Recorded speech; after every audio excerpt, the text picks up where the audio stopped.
Need to remove a credit card from your Amazon account but not sure where to find the option? I'll show you exactly where to go in your Amazon settings so you can remove a credit card from your payment methods. Start by logging into your Amazon account and move your cursor to your name in the top right corner of the home page.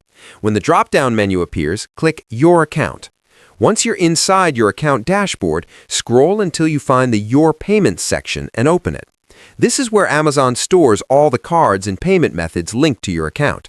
On the left side, you'll see a list of cards saved in your wallet. Select the credit card you want to remove. If the card is expired, you'll likely see a Remove button right away. If it's still active, click Edit, then scroll to the bottom of the pop-up window and choose Remove from Wallet and confirm when Amazon asks if you're sure. After confirming, Amazon will immediately delete that card and you'll see a message saying the payment method was removed successfully. It's that simple, and it's a good habit to clean up old or unused cards to keep your account organized and secure. If this quick tutorial helped you out, make sure to like the video and subscribe for more simple tech guides and online account tips. Thanks for watching, and I'll see you in the next video.